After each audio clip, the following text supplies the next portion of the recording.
Hello students, so today we are doing July 2019 Science 1 question paper. So we're starting with the first question.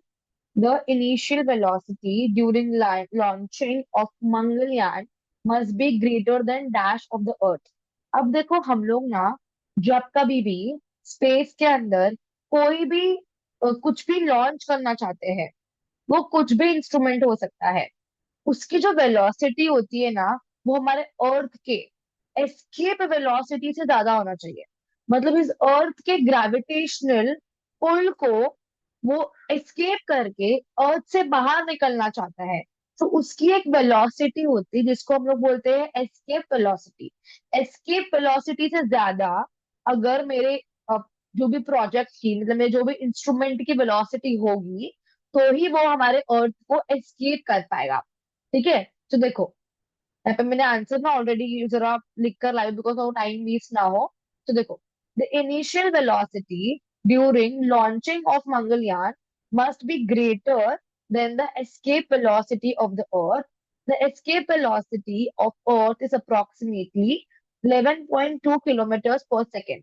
मतलब क्या, जब हमारा satellite launch हो रहा है उसका इनिशियल मतलब स्टार्टिंग का वेलोसिटी ही 11.2 किलोमीटर पर सेकेंड होना चाहिए। मतलब वो एक सेकेंड के अंदर 11.2 किलोमीटर क्रॉस करना चाहिए। उतनी वेलोसिटी हमारे इंस्ट्रूमेंट की होनी चाहिए। This means that the spacecraft must reach a speed greater than this to break free from earth gravitational pull and enter space. ठीक है, now what is the next question. आपको अपने मैच द पेयर करना है, मुझे spotlight एक बार निकालने दो। यस, सो यहाँ पे आपको क्या करना है, मैच करना है पेयर को। पहला क्या बोला है, इथेनॉल। आपको ना देखना है इन चारों में इथेनॉल कहाँ पे यूज होता है। सो इन चारों के अंदर ना इथेनॉल टिंचर आयोडीन में यूज होता है। अब देखो, this this question is from chapter number 10 and आपको चैप्टर नंबर 10 में ना इस सबके यूजेस मिलेंगे। आपको वो सारे यूजेस पढ़ने हैं in order to in order to answer these questions. तो मैंने आप लोग को आंसर्स ऑलरेडी बता दिए हैं। इथेनॉल के टिंचर आयोडीन के अंदर इथेनॉल मॉलिक्यूल यूज होता है, और बायोगैस के अंदर भी मैक्सिमम अमाउंट ऑफ जो कंपाउंड होता है वो हमारा मीथेन होता है। तो मीथेन का आंसर क्या आ जाएगा, बायोगैस। लेट मी सी आपके टेक्स्ट बुक के अंदर ये कहाँ पे है। I have not taught you this chapter, but I am planning to taught you with teach you with this videos only, ताकि वो आप लोग के लिए बेटर हो। क्योंकि कॉन्सेप्ट सिर्फ सीखना इंपॉर्टेंट नहीं होता है, उसके साथ क्वेश्चन भी इंपॉर्टेंट होते हैं, इसलिए क्वेश्चन और कॉन्सेप्ट हम साथ में करेंगे। लेट मी सी वन सेकंड। आप लोग को ना यहाँ पे केमिकल प्रॉपर्टीज बताया है इथेनोइक एसिड का। ऐसे आप लोग को ना हर एक एसिड की केमिकल प्रॉपर्टीज, फिजिकल प्रॉपर्टीज पढ़नी है। ठीक है, तो हम लोग यहीं से स्टार्ट कर लेते हैं। ये रिएक्शन चाहिए तो आप लोग मत याद करो, लेकिन आपको है ना रिएक्शंस नहीं करने तो आप लोग मत करो एक बार के लिए। लेकिन ये केमिकल प्रॉपर्टीज, तो ये सब जो डायग्राम्स वगैरह है ना, ये सब हम लोग एग्जाम में एक बार करके जाओ। ठीक है, ये मैक्रोमोलेक्यूल्स है, पॉलीमर्स है। मैक्रोमोलेक्यूल्स क्या होते हैं, नेचुरल मॉलिक्यूल्स क्या होते हैं, इनकी सिर्फ डेफिनेशन भी आप लोग करके गए ना, that is more than enough. उसके ऊपर आप लोग कुछ करके जाने की जरूरत नहीं है। ठीक है, I will try to take this chapter online, मतलब तुम्हारे को एक एक्सप्लेनेशन एक दे दूं मैं चाहती हूँ ऐसा। If time permits then I definitely try to do. लेकिन हम लोग पहले इथेनॉल के बारे में बात कर रहे थे। ठीक है, लेट मी सी या यहाँ पे केमिकल प्रॉपर्टीज ऑफ इथेनॉल बताया है। अब देखो, कभी भी व्हाट इज केमिकल प्रॉपर्टी, मतलब वो केमिकली कैसे रिएक्ट करता है, that is called as chemical property. वैसे ही अगर यहाँ पे लिखा है अगर केमिकल प्रॉपर्टीज ऑफ इथेनॉल, तो इथेनॉल केमिकली कैसे रिएक्ट करता है आपको ये बताएगा। आपको अगर जानना है कि उसके क्या दूसरे प्रॉपर्टीज है, आप लोग यहाँ पे पढ़ सकते हैं। Ethanol and ethanoic acid are two of the commercially important carbon compound. Now what is commercially important, आपकी इंडस्ट्रीज में यूज होता है, क्या क्या यूज होता है, इथेनॉल और इथेनोइक एसिड। अब at room temperature colorless ethanol is a liquid and its boiling point is 78 degrees Celsius.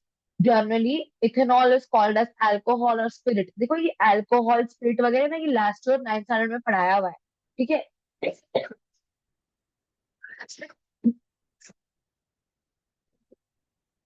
तो देखो, नॉर्मल टेम्परेचर पे इथेनॉल लिक्विड होता है और उसका बॉइलिंग पॉइंट 78 डिग्री सेल्सियस होता है। आप लोग को ये सब लर्न करना पड़ेगा कि ये लिक्विड होता है, इसका बॉइलिंग पॉइंट इतना होता है। जो अल्कोहल, इथेनॉल को हम लोग अल्कोहल भी बोलते हैं और स्पिरिट भी बोलते हैं। Ethanol is soluble in water in all proportion, पर दारू पानी में मिलता है ना, सिमिलरली इथेनॉल भी है, वो पानी के अंदर मिक्स हो सकता है। When aqueous solution of ethanol is tested with litmus paper, it is found to be neutral. मतलब ना वो acidic होता है ना ही वो basic होता है, वो neutral होता है. Consumption of small quantities of dilute ethanol shows its effect, even though it condemned still has remained socially widespread practice. मतलब क्या कि स्मॉल क्वांटिटी में भी अगर आपने इसको लिया, सो ये अपना इफेक्ट शो करने के लिए लगता है। ठीक है। Consumption of alcohol harms health in number of ways. It adversely affect the physiological processes and the central nervous system. आपको ये बताना पड़ेगा, अगर आपने इथेनॉल कंज्यूम किया है या अल्कोहल कंज्यूम किया है, तो वो कौन से प्रोसेस को अफेक्ट करता है? Physiological process and central nervous system. Consumption of even a small quantity of pure ethanol called absolute alcohol can be lethal. मतलब अगर आपने एकदम स्मॉल क्वांटिटी का भी प्योर अल्कोहल पी लिया तो आपकी जान ली जा सकती है। Ethanol being a good solvent, it is used in medicine such as, अभी देखो यहाँ पे आ गया ना इथेनॉल। अभी देखो आपको ना क्वेश्चन कहाँ से पूछ लिया, ये लास्ट के एक लाइन से पूछ लिया। इसलिए ना हर एक लाइन को डिटेल में स्टडी करो, हर एक का मतलब आप लोग क्लियरली समझ के रखो। देखो यहाँ पे लिखा है, ethanol being good solvent, it is used in medicine such as tincture iodine, solution of iodine and ethanol. यहाँ से वो क्वेश्चन आया था। Cough syrup and also in many tonics. अभी इथेनोइक एसिड के बारे में कुछ बताया है क्या यहाँ पे? हाँ, देखो, ethanoic acid is a colorless liquid and with boiling point 118 degrees Celsius. Ethanoic acid is commonly known as acetic acid. अब देखो आप लोगों को यहाँ पे ना ethanoic acid is also called as acetic acid. आपको ये याद रखना पड़ेगा। Ethanoic acid is equals to acetic acid is equals to vinegar. So vinegar he acetic acid है, विनेगर ही इथेनोइक एसिड भी है। ठीक है। It's aqueous solution is acidic and turns blue litmus red.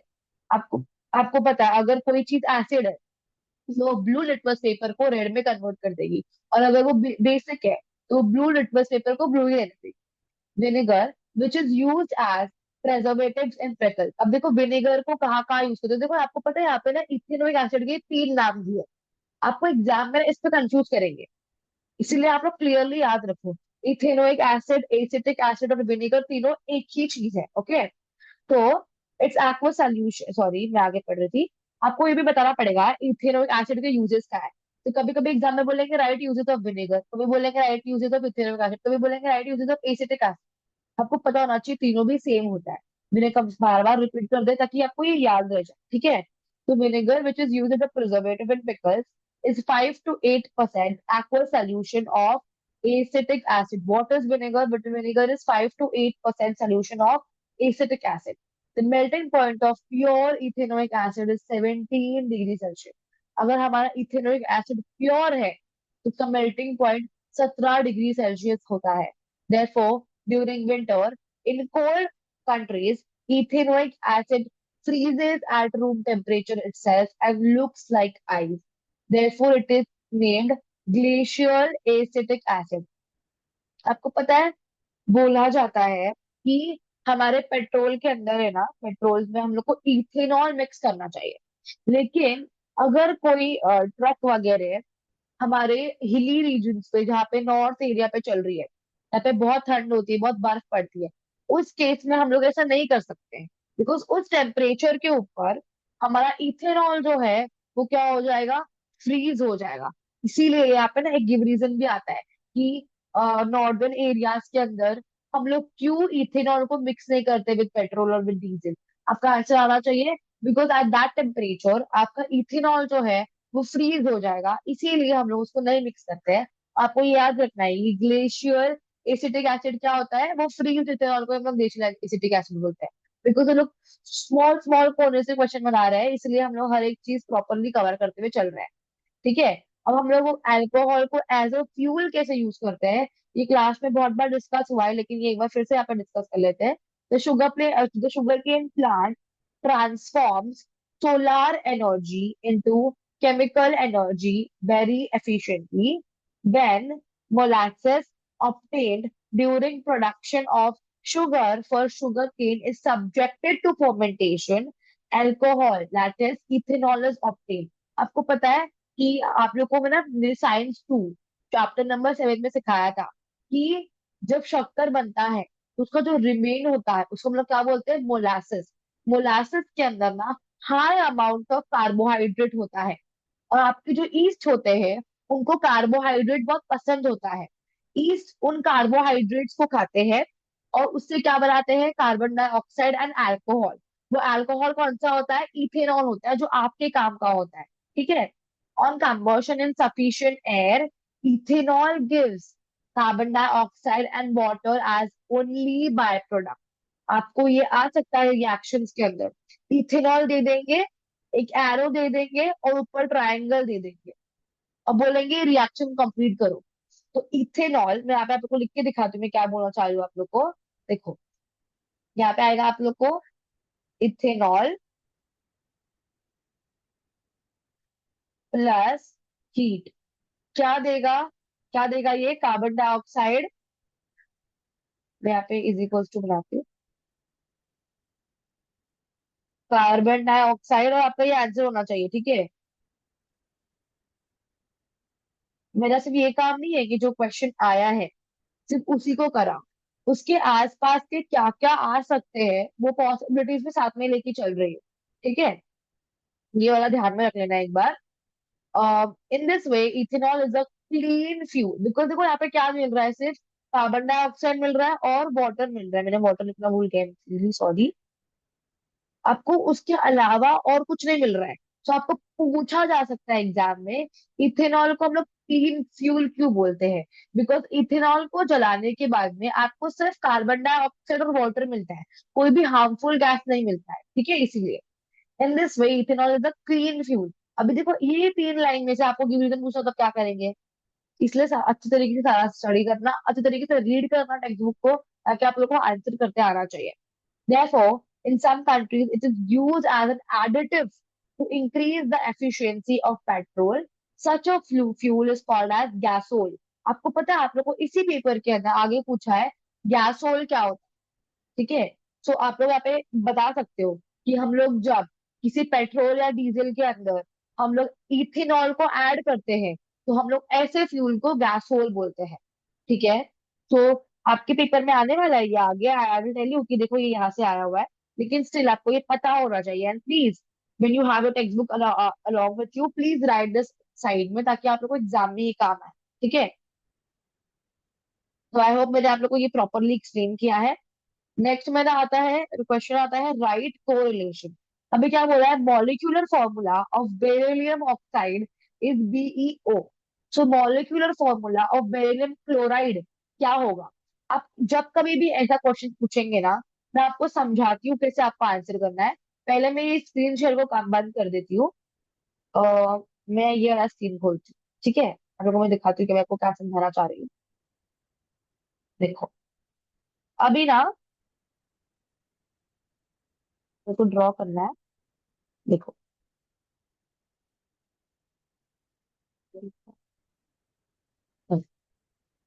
तो देखो, ये BE है ये। ठीक है, मेरे हैंड राइटिंग को प्लीज जरा आप लोग पक्ष देना, because I have touch pad.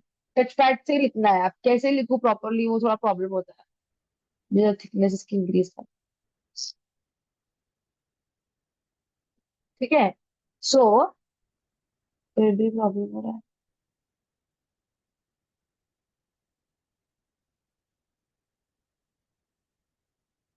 ठीक है। So this is beryllium. अगर आपको याद हो, सो बेरिलियम जो होता है ना, उसका एटॉमिक नंबर होता है 4। क्या होता है, 4। तो इसका इलेक्ट्रॉनिक कॉन्फ़िगरेशन क्या हो जाएगा, टू कॉमा टू हो जाएगा। करेक्ट। आपको पता है ये सारे एटम्स सिर्फ आउटर मोस्ट शेल में दो इलेक्ट्रॉन भी रहे तो ये स्टेबल रहते हैं। ठीक है, बिकॉज देखो इनको ना सिक्स इलेक्ट्रॉन बाहर से कोई देगा नहीं स्टेबल होने के लिए। इसीलिए ना ये लोग ये दो इलेक्ट्रॉन को पता है क्या करते हैं, ये दो इलेक्ट्रॉन को ये लोग डोनेट कर देते हैं। ठीक है। अब इनको दो इलेक्ट्रॉन डोनेट करना है स्टेबिलिटी पाने के लिए। अगर ये बेरिलियम ऑक्साइड बनाते हैं, ऑक्साइड में क्या आने वाला है, ऑक्सीजन। ऑक्सीजन का एटॉमिक नंबर होता है 8। राइट। तो ये क्या हो जाएगा आपका 2 कॉमा 6। अब ये ऑक्सीजन देखो क्या करेगा, ये बोलेगा मुझे मेरे और भाई बहनों को लाने की जरूरत नहीं है, मुझे दो इलेक्ट्रॉन की जरूरत है, मुझे ये दो इलेक्ट्रॉन दे रहा है और मैं ले रहा हूँ। एक ही ऑक्सीजन लग रहा है दो इलेक्ट्रॉन को अडॉप्ट करने के लिए। इसलिए क्या बनता है, बीईओ। क्या बनता है इसका molecular formula, beryllium oxide, BE. मतलब देखो जब ये दो इलेक्ट्रॉन दे देगा इस पे क्या चार्ज आता है, +2 का चार्ज आता है। ठीक है। और जब ऑक्सीजन दो इलेक्ट्रॉन ले लेगा इस पे -2 का चार्ज आएगा। ठीक है। आपको पता है +2 - 2 एक दूसरे को कैंसिल आउट कर देंगे। आंसर यहाँ पे क्या आएगा, BeO आंसर आएगा। Getting it. अभी हम लोग के पास नेक्स्ट केस सिनेरियो क्या आता है, बेरिलियम क्लोराइड का। अभी मैं फिर से बेरिलियम का ये वाला पार्ट नहीं लिख रही हूँ क्योंकि ये वाला पार्ट हमारे पास क्लियरली लिखा हुआ है। मैं क्लोरीन का लिखती हूँ यहाँ पे। क्लोरीन का एटॉमिक नंबर क्या होता है, 17। ठीक है। सो क्लोरीन का अगर मैं इलेक्ट्रॉनिक कॉन्फ़िगरेशन लिखूं तो वो क्या आता है, 2 कॉमा 8 कॉमा 7 आता है। करेक्ट। मुझे बताओ क्लोरीन को तो सिर्फ एक ही इलेक्ट्रॉन चाहिए, ये सिर्फ एक ही इलेक्ट्रॉन को एक्सेप्ट कर सकता है, लेकिन बेरिलियम को दो इलेक्ट्रॉन्स देने हैं। लेकिन देने क्लोरीन वाले ग्रुप को ही है, क्लोरीन को ही देने वाला है ये। तो ये क्या बोलेगा क्लोरीन, मैं तो अभी एक ही ले सकता हूँ, मैं अपने एक और भाई को बुलाऊंगा जो आपका एक और इलेक्ट्रॉन ले लेगा। तो आपको दो इलेक्ट्रॉन देने हैं, आपको क्लोरीन को ही देने हैं। मैं दो इलेक्ट्रॉन ले सकता नहीं हूँ, आप मेरा एक और इलेक्ट्रॉन मेरे भाई को दे दो। इसीलिए ये क्या बन जाता है, बीई। क्या बन जाता है ये, BeCl2। दो क्लोरीन आएंगे, एक इलेक्ट्रॉन फर्स्ट वाला क्लोरीन लेगा, एक इलेक्ट्रॉन दूसरा वाला क्लोरीन लेगा और इसने भी दो इलेक्ट्रॉन दे दिए। समझा। कभी भी ना आपको अगर आगे कोई डिजिट लिखा हुआ मिलता है, फॉर एग्जांपल अगर मैंने यहाँ पे अगर 2 लिख दिया होता, इसका मतलब बेरिलियम भी दो है और क्लोरीन यहाँ पे Cl2 जैसा क्लोरीन का मॉलिक्यूल दो है, मतलब एक Cl2 है दूसरा Cl2 है, मतलब इन इन टोटल चार क्लोरीन है। ठीक है। लेकिन अभी मैं खाली आपको समझा रही हूँ, ये टू का कोई रेलेवेंस नहीं है यहाँ पे। हम हमारा आंसर क्या आएगा, BeCl2। तो कभी भी आपको अगर मॉलिक्यूलर फॉर्मूला लिखने के लिए बोलेंगे तो आप लोग उस पूरे कंपाउंड के वर्ड को ब्रेक करोगे, उसका इलेक्ट्रॉनिक कॉन्फ़िगरेशन देखोगे, देखोगे कि क्या पूरा का पूरा इलेक्ट्रॉन जो वो देना चाह रहा है वो क्या खाली एक ही एटम पूरा का पूरा ले लेगा कि उसको और एटम चाहिए रहेंगे। अकॉर्डिंगली आप लोग उसको डिसाइड करोगे। समझा। फॉर एग्जाम्पल अगर यहाँ पे आता कि Na है, ठीक है, सोडियम ऑक्साइड है, ठीक है, सो Na-O। देखो Na के साथ में जो जुड़ा है ना, इसको चाहिए दो इलेक्ट्रॉन।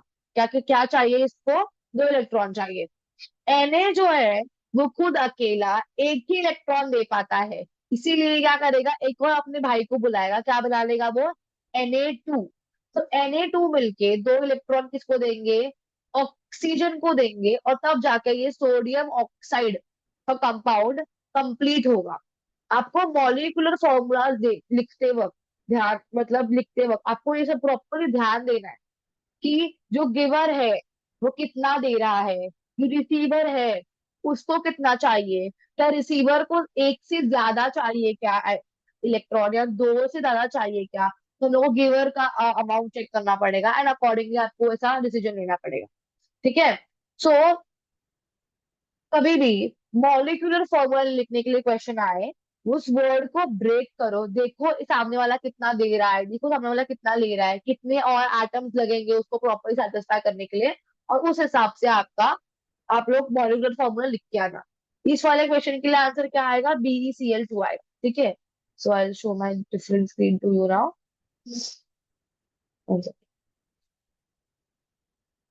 यस।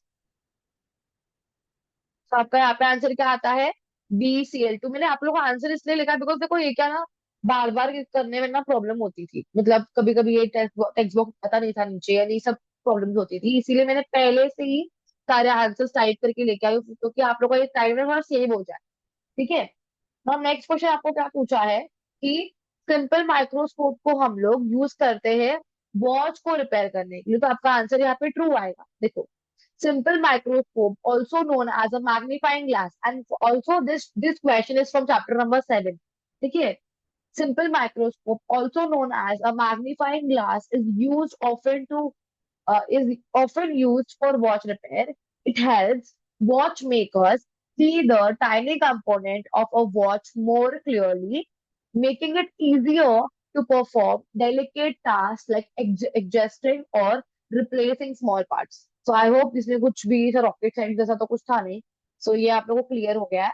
फिर अभी यहाँ पे क्या बोल रहा है, combustion of coal in the air is dash reaction. देखो, कोल के अंदर क्या होता है, मैं यहाँ पे लिख के दिखाती हूँ आप लोग को। कोल के अंदर क्या होता है, कार्बन होता है। ठीक है। और अगर हम लोग किसी चीज को जला रहे हैं, इसका मतलब हम लोग ऑक्सीजन दे रहे हैं। ठीक है। सो ऐसे रिएक्शन बनेगी। तो यहाँ पे जब कार्बन को ऑक्सीजन मिलता है, तो ये क्या बनाता है, कार्बन डाइऑक्साइड क्या बनाएगा, 1 सेकेंड, कार्बन कार्बन डाइऑक्साइड। ठीक है। सो व्हेन हमारा कोल को हम जलाते हैं, जलाने के टाइम पे हमेशा याद रखो there is an addition of oxygen. ठीक है। तो यहाँ पे क्या बन रहा है, कार्बन डाइऑक्साइड। देखो, दो से ज्यादा रिएक्टेंट मिला के एक सिंगल प्रोडक्ट बना रहे हैं, इसको हम लोग कॉम्बिनेशन रिएक्शन बोलते हैं, इसीलिए इसका आंसर आया है कॉम्बिनेशन। डिकम्पोजिशन कब होता, जब जब हमारा एक ही रिएक्टेंट होता और दो से ज्यादा प्रोडक्ट होता। ठीक है। डिस्प्लेसमेंट कब होता, जब एक लेस रिएक्टिव आयन को एक मोर रिएक्टिव आयन डिस्प्लेस कर देता, तो हम लोग उसको क्या बोलते हैं, डिस्प्लेसमेंट रिएक्शन। और डबल डिस्प्लेसमेंट के अंदर आयन एक्सचेंज करते हैं ताकि वो अपना सॉल्ट बना सके। तो यहाँ पे तो ऐसा कुछ भी केस नहीं हो रहा है, इसीलिए इसका आंसर क्या आएगा आप लोग का, कॉम्बिनेशन रिएक्शन। अब देखो, सेकेंड क्वेश्चन क्या दिया है, when current is passed through the solenoid it shows magnetic line of force similar to a dash। अब देखो, किसी भी कंडक्टर में जब मैं इलेक्ट्रिक करंट को फ्लो कराती हूँ, तो वो इलेक्ट्रिक करंट उस कंडक्टर के आसपास एक मैग्नेटिक फील्ड को प्रोड्यूस करता है। और सोलिनॉइड का मतलब क्या होता है, जब मैं मेरे कॉपर के कॉइल को बाउंड करा देती हूँ अराउंड अराउंड कॉपर, मतलब around iron nail. I explain to you with the help of textbook, पर मैं आप लोग को पहले समझा देती हूँ क्या होता है। जब मैं मेरे कॉपर के वायर को रेपिटेटिवली बाउंड करूंगी किसी के ऊपर, round round round round round और स्मॉल स्मॉल स्मॉल, तो वो जो चीज बनती है उसको हम लोग क्या बोलते हैं, उसको हम लोग सोलिनॉइड बोलते हैं। और अगर हम लोग ने सोलिनॉइड के थ्रू हमारा करंट इलेक्ट्रिसिटी को पास किया, तभी भी क्या मैग्नेटिक लाइंस बनेंगी, मैग्नेटिक फोर्स बनेगा, बनेगा। और उसका जो पूरा स्ट्रक्चर होगा वो किसी बार मैग्नेट की तरह होगा। मैग्नेटिक लाइन ऑफ फोर्स जो उसकी बनेगी, वो बार मैग्नेट की तरह बनेगी। अब ये मैग्नेटिक लाइन ऑफ फोर्स क्या होता है, जहां तक आपका मैग्नेट किसी पे फोर्स लगा पाए, अपना इन्फ्लुएंस कर पाए, वहां तक हम क्या बोलते हैं उसको, मैग्नेटिक लाइन ऑफ फोर्स। ठीक है, मतलब आपको पता है किंग जहां तक अपने प्रजाओं कंट्रोल कर पाता है वो उसका राज्य होता है। सिमिलरली आपका जो मैग्नेट होता है वो जितना एरिया तक अपना फोर्स एक्सर्ट करके उस पर्टिकुलर ऑब्जेक्ट को इन्फ्लुएंस कर पाता है, वहां तक हम लोग क्या बोलते हैं, मैग्नेटिक लाइन ऑफ फोर्सेस है। ठीक है, और किसी सोलेनॉइड का मैग्नेटिक लाइन ऑफ फोर्स कैसा दिखता है, वो बार मैग्नेट की तरह दिखता है। ठीक है, आप लोग को मैं यहाँ पे टेक्स्ट बुक के थ्रू एक्सप्लेन कर देती हूँ एक बार, 1 सेकेंड। आयुष, अरे, हाँ, अरे, आयुष, हाँ, wait, ठीक है।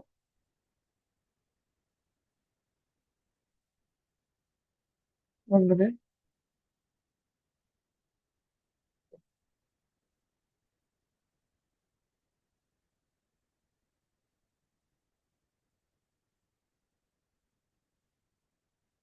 तो आ गया आपका चैप्टर। देखो, magnetic field due to a current in a solenoid when a copper wire with a resistive coating, just give me 1 second।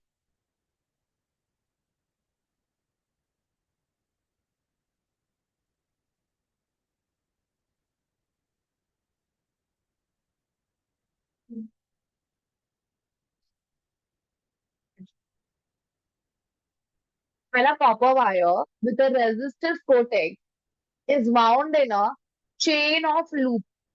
अब ये चेन ऑफ लूप क्या होता है, अगर आप लोग ने एक सर्कल बनाया तो हम उसको लूप बोलते हैं। आपने सर्कल्स बनाते गए बनाते गए बनाते गए बनाते गए बनाते गए, उसको क्या बोलोगे आप लोग, chain of loop, is called as solenoid. ठीक है, आप लोग को ये जो डेफिनेशन है सोलेनॉइड की, ये आपको याद करनी है, अभी के अभी याद करो। When a copper wire with a resistive coating is bound in a chain of loop like a spring is called as solenoid. Whenever an electric current passes through a solenoid, magnetic line of force are produced in a pattern as shown in figure 14.9। उसको पता है, जहां पे magnetic line of force नहीं है, for example मैं इन दो magnetic line of force के बीच में खड़ी हूँ, क्या मेरे पे से इस मैग्नेट की मैग्नेटिक लाइन को पास कर रही है, क्या नहीं कर रही है, तो इसका मतलब क्या होगा, मेरे पे कोई भी मैग्नेटिक फोर्स एक्सपीरियंस नहीं होगा। जहां जहां पे ये मैग्नेटिक लाइन ऑफ फोर्स जाती है, वहां वहां आने वाले ऑब्जेक्ट्स पे ये अपना फोर्स एक्सर्ट करती है। अगर मैग्नेटिक लाइन ऑफ फोर्स नहीं है तो ये मैग्नेट जो है उस ऑब्जेक्ट का कुछ नहीं कर पाएगी। तो जहां तक इस मैग्नेट की मैग्नेटिक लाइन ऑफ फोर्स है, वहीं तक वो किसी ऑब्जेक्ट को अपने अंदर इन्फ्लुएंस कर सकती है। ठीक है, तो that is called as intensity of magnetic field measured in tesla. ठीक है, so you're aware of the magnetic line of force of a bar magnet। अगर आपको नहीं पता तो मैं आप लोग को ना यहाँ पे डिस्प्ले करने की कोशिश करती हूँ कि किसी बार मैग्नेट का मैग्नेटिक लाइन ऑफ फोर्स कैसा दिखता है। ठीक है, 1 second. Magnetic line of force of a bar magnet. देखो, बार मैग्नेट का कैसा दिखता है मैग्नेटिक लाइन ऑफ फोर्स, आप लोग को मैं इमेजेस में शो कर देती हूँ। देखो, कुछ इस तरीके से, मतलब बार मैग्नेट का मैग्नेटिक लाइन ऑफ फोर्स ऐसा दिखता है। ठीक है, I will show you it on iron filling, तो आप लोग को और अच्छी तरीके से क्लियर होगा। Go back to this iron filing.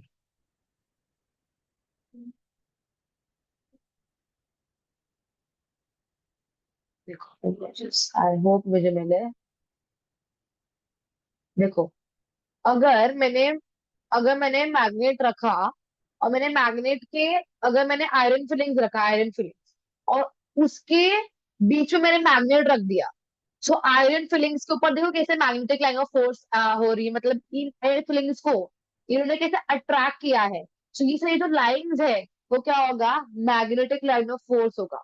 देखो, इन दोनों के बीच में कोई मैग्नेट दिख रहा है आप लोग को? ये दोनों के बीच में मैग्नेट दिख रहा है आप लोग को? कुछ भी इंफ्लुएंस दिख रहा है? नहीं दिख रहा है, बिकॉज वहां पे मैग्नेटिक लाइन ऑफ फोर्स ही नहीं है। जहां पे मैग्नेटिक लाइन ऑफ फोर्स होती है वहीं तक कोई मैग्नेट किसी ऑब्जेक्ट को इन्फ्लुएंस कर पाता है। देखो फॉर एग्जाम्पल, यहाँ पे जो भी रखा है आयरन शेविंग्स, क्या वो इसको अट्रैक्ट करा पा रहा है क्या?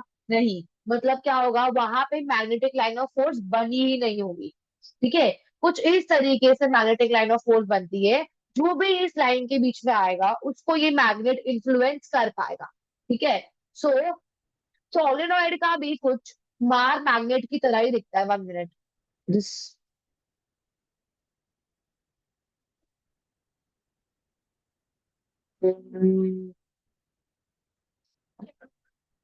जो सोलेनॉइड होता है उसका भी कुछ बार मैग्नेट की तरह ही दिखता है। ठीक है। So the properties of a magnetic field of a solenoid are very, मतलब जिस तरीके से आपका मैग्नेटिक फील्ड और सोलेनॉइड बिहेव करता है, कुछ उसी तरीके से बाहर मैग्नेट का भी बिहेवियर होता है। ठीक है। तो द प्रॉपर्टीज मतलब क्या खासियत, the properties of a magnetic field of a solenoid are very similar the magnetic field produce by a bar magnet. मतलब जिस तरीके की हरकतें, जिस तरीके का बिहेवियर बार मैग्नेट की मैग्नेटिक फील्ड शो करती है, उसी तरीके का बिहेवियर आपके सोलेनॉइड की मैग्नेटिक फील्ड भी शो करने वाली है।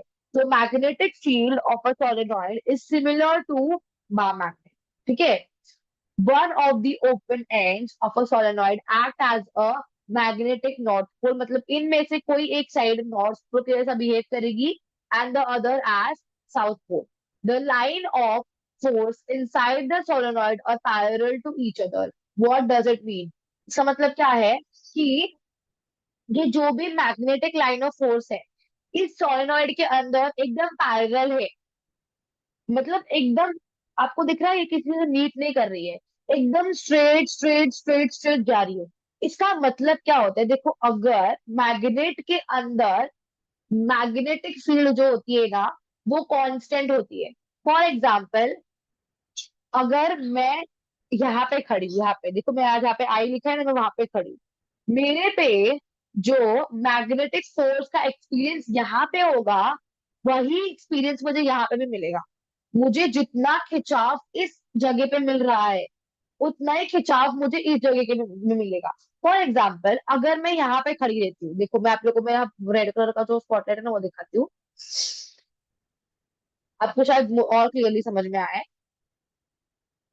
ठीक है। फॉर एग्जाम्पल, अगर मैं यहाँ खड़ी रही तो क्या मुझे जितना मैग्नेटिक फोर्स यहाँ पे एक्सपीरियंस हो रहा था, क्या उसके बराबर मुझे यहाँ पे एक्सपीरियंस होगा? क्या नहीं। मैग्नेट के बहुत दूर चली गई तो मुझे वो एक्सपीरियंस थोड़ा कम होगा। अगर मैं यहाँ पे खड़ी हो गई तो मुझे मैग्नेटिक फोर्स ज्यादा एक्सपीरियंस मिलेगा, मुझे ज्यादा महसूस होगा। अगर मैंने किसी ऑब्जेक्ट को यहाँ पे रख दिया तो उसको कोई मैग्नेटिक फोर्स एक्सपीरियंस नहीं होगा। अगर मैंने उस ऑब्जेक्ट को यहाँ पे रख दिया तो उसको ज्यादा मैग्नेटिक फोर्स एक्सपीरियंस होगा।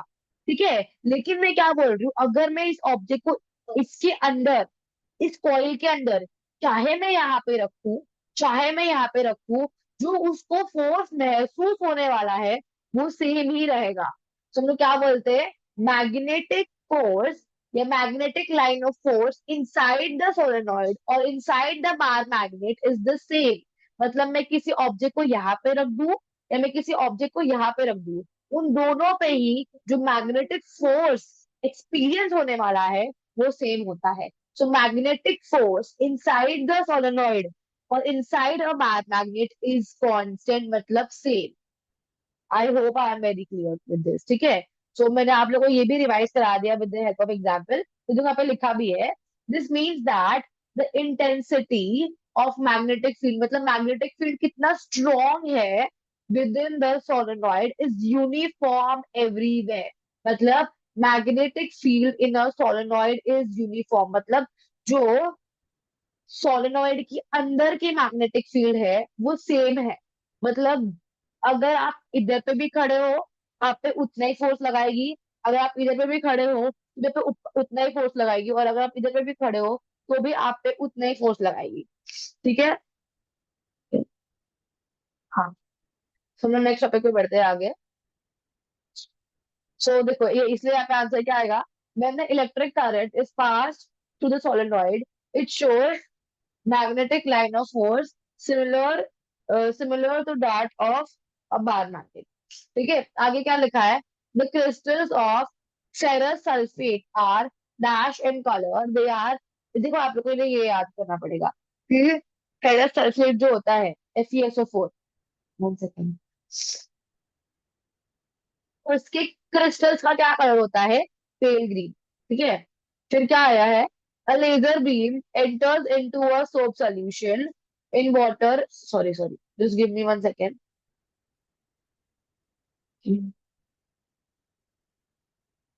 1 second।